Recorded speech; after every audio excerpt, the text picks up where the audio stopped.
जिले में साइबर ठगी का ग्राफ दिन ब दिन बढ़ते ही जा रहा है। भले ही पुलिस विभाग के द्वारा साइबर ठगी को लेकर दिन प्रतिदिन शिविर व सेमिनार के माध्यम से लोगों में साइबर ठगी को लेकर जागरूकता फैलाई जा रही है, किंतु आज भी साइबर ठगों के द्वारा नई नई तकनीकों से पहले जिले की जनता को अपना निशाना बनाते थे व उनकी गाड़ी कमाई पर हाथ साफ किया जाता था। किंतु इन दिनों जिस प्रकार से साइबर ठगों के द्वारा अब पढ़े लिखे बेरोजगार युवकों को अपना निशाना बनाया जा रहा है, जिसमें जिले के 3 अलग अलग युवक युवतियों के साथ साइबर ठगों ने 1,25,000 रुपए की ठगी की वारदात की। आपको बता दें कि जिस प्रकार से दिन प्रतिदिन साइबर ठगों के द्वारा जिले की भोली भाली जनता को निशाना तो बनाया जा रहा था, किंतु अब साइबर ठगों के द्वारा जिले के पढ़े लिखे बेरोजगार युवकों को भी अपना निशाना बना रहे हैं, जिसमें हाल ही में जिले के लगभग 3 से 4 मामले ऐसे सामने आए जिनमें साइबर ठगों के द्वारा पढ़े लिखे युवकों को अपना निशाना बनाया। साइबर ठगों के द्वारा उन्हें विज्ञापन के माध्यम से लालच देकर ठगी की वारदात की गई है, जिसमें पहले विज्ञापन में लालच दिखाकर फोन पे के माध्यम से अपने खाते में पैसे डलवाकर साइबर ठगी की घटना को अंजाम दिया गया है।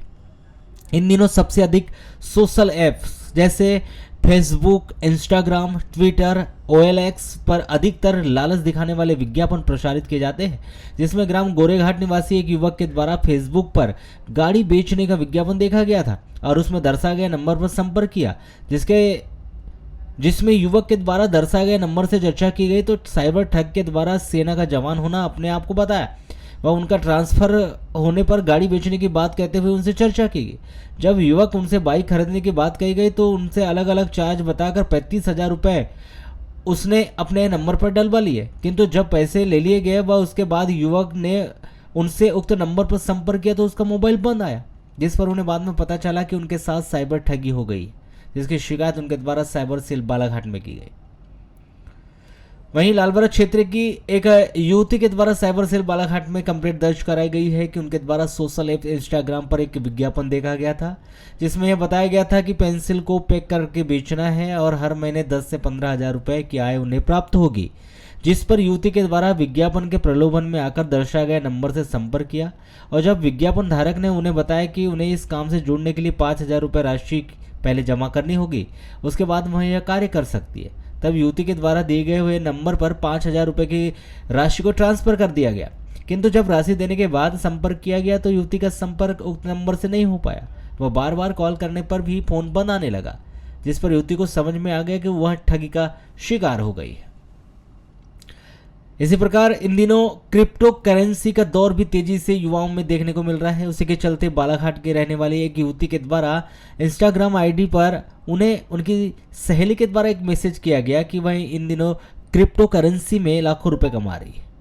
वह भी यदि जुड़ना चाहती है तो उसे मैसेज या संपर्क करें, क्रिप्टो करेंसी में जुड़ सकती है। तब युवती के द्वारा प्रलोभन में आकर अपनी सहेली को अलग अलग किस्तों में 85,000 रुपये उनके नंबर पर भेज दी गए, किंतु जब उनका क्रिप्टो करेंसी में कोई अकाउंट नहीं बना तब उनके द्वारा अपनी सहेली को कॉल करके पूछा गया तो उनके द्वारा दिए गए पैसे से उनका अकाउंट क्यों क्रिएट नहीं हुआ। तब उसकी सहेली के द्वारा बताया गया कि उनके द्वारा ऐसा कोई मैसेज उन्हें नहीं किया गया था।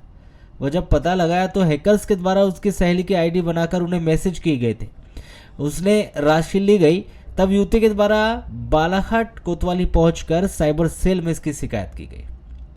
जब इस पूरे मामले को लेकर जब दूरभाष पर कोतवाली थाना प्रभारी कमल सिंह गहलोत से चर्चा की गई तो उन्होंने बताया कि जिस प्रकार से सोशल साइटों में विज्ञापन आ रहे हैं उन विज्ञापनों के झांसे में कोई भी ना आए, क्योंकि इस प्रकार के विज्ञापन अधिकतर साइबर ठगों के द्वारा किए जा रहे हैं, जिससे कहीं ना कहीं आमजन इसके लालच में आकर पैसे निवेश कर रहे हैं, अंत में वह साइबर ठगी का शिकार हो रहे। वह उनके द्वारा आमजन से यह भी अपील की गई कि वह इन सबसे दूर रहे, किसी के झांसे में न आए, पैसे आदान प्रदान न करे। वहीं इन मामलों में साइबर सेल के द्वारा मामले को संज्ञान में लेकर उक्त नंबर को ट्रैकिंग में डालने की भी बात कही गई।